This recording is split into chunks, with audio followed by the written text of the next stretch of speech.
Good afternoon. My name is Marissa and I'm from Next Level Consulting. And today I want to talk about organic marketing. And in particular, I'm going to do a series of videos. This is video 1 in a series of 6, and it's all about how to build an organic marketing plan for your small business. So, the first thing that we need to talk about is why that's important, why you would want to use organic marketing. And that's because a lot of times small businesses don't have lots of money to spend on pay-per-click Google ads campaigns, and they don't have a lot of money to spend on Facebook ads. So having an organic marketing plan in place really empowers business owners to make decisions on whether or not a certain platform or a certain advertising opportunity is going to be a good decision for them. So I'm going to break down in the next video, or in this video, I'm going to break down your audience, your offer, and your goals. And that's the first part. That's the foundation of building an organic marketing plan. And the reason that we want to know those things is because you need to know what you're selling in order to market it. So there's a lot of, believe it or not, there's a lot of small businesses that really struggle with this because they just get started in business, and they just want money from anybody so that they can stay in business and they can keep doing what they love. And so they offer a treasure trove of products to everybody. And so that's not what we want to do. We want to try and break everything down into little affordable offer pieces. So we don't want to be confusing them with anything. Let's see here. I have my notes that I'm looking at. You have to know who you're selling to in order to funnel your marketing efforts. So if your ideal client is not on Facebook, then you obviously wouldn't want to use Facebook. So we need to just make sure that we're thinking about who our ideal client is and how we're going to connect from them so that we can connect with them and then hopefully get them to buy from us. And you have to have your goals in mind, and not just marketing goals, but business goals, because your marketing goals and marketing objectives and strategies and tactics and all of those things are going to be based off of your business objectives. So a lot of times there's research and articles out there that talk about all of that stuff, and it's way over or way outside the scope of what small business owners are trying to accomplish. They don't need to know all of that jargon. So I'm going to try and avoid all of that in this video. So the first thing that I want to talk about is your offer. So who you are and what you do and what you're trying to sell. So one thing that I like to have people do is just start with who you are and what you do. Are you a chiropractor?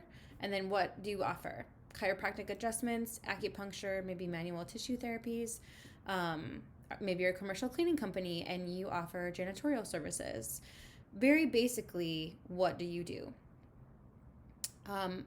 Sometimes it's not always that simple. Maybe you're a financial advisor and you have 30 different services that you offer. And when you go, it's kind of like handing someone a menu and asking them to pick what they want on it, except they have no idea what's on the menu. It's not food. It's like foreign information to them. So having an offer is kind of like having an elevator pitch. It's grouping your things into little easily digestible information buckets. So from the financial advisor's perspective above, that's like having, rather than having that long restaurant menu item list, they might have a program for beginner financial investments. They might have an advanced financial investments, and then a planning for retirement. And then it has all of the services that they need bundled under those 3 things. That does 2 things. One, it helps position you as the expert, and you're telling clients what they need because you're the expert. And then 2, you have it packaged in a really easy to digest, convenient format, and that helps them reduce the amount of information and research that they need to do.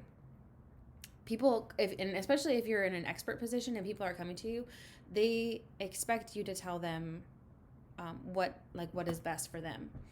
So one thing that you can do is just think about how you can package things for your clients to make it easier for them.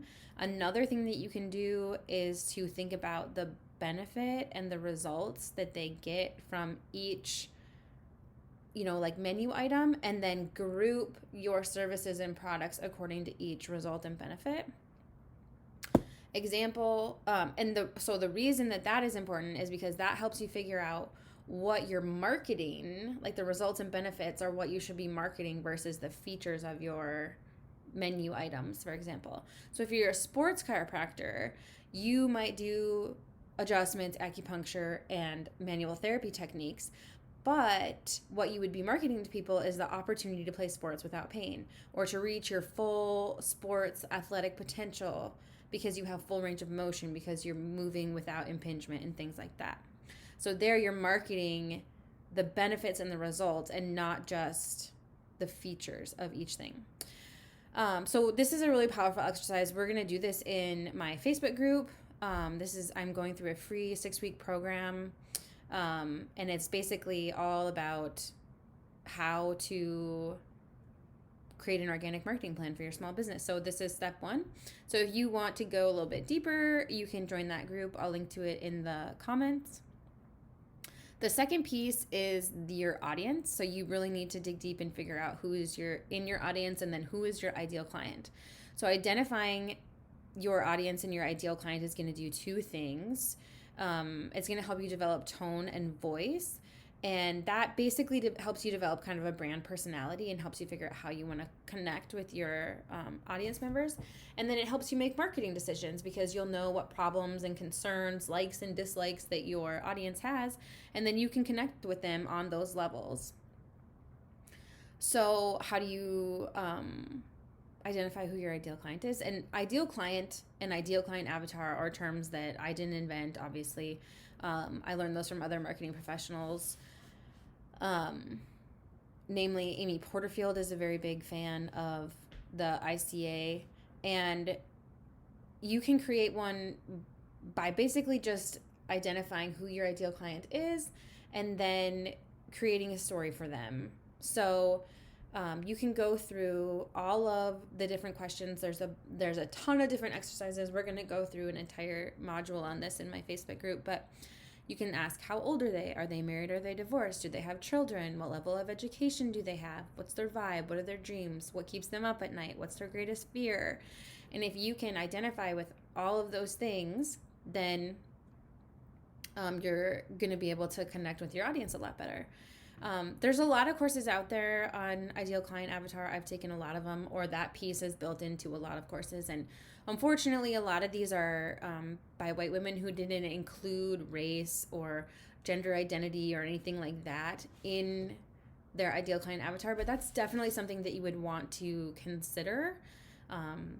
People of minority groups and also people of like other discriminated groups like the LGBTQ community, they all have very different experiences. So if you have people of minority groups in your audience, you would definitely want to take that into consideration. So wrapping up, the last thing is goals. You want to make sure that you know in your brain what your marketing goals are. Most small businesses have one goal, and that's just to make more money so that they can keep the lights on, that they can make payroll, that they can feed their families and all that stuff.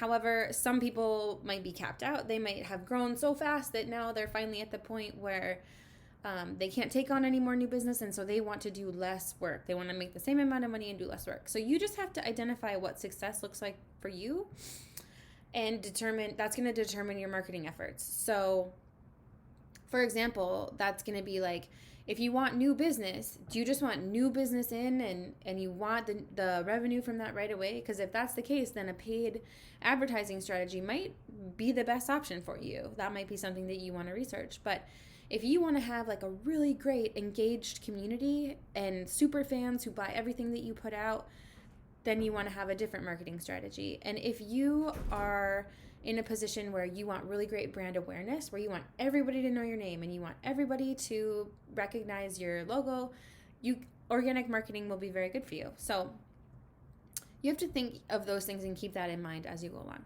So hopefully this video was valuable to you and that you got some insights from that. If you have any questions, please feel free to reach out. You can go to my website and connect with me that way. Or if you want to keep up with this series, feel free to subscribe to the newsletter. It's linked in the comments, or join that Facebook group that I mentioned. Like I said, it's all free. And the content starts on June 15th. Thanks for watching.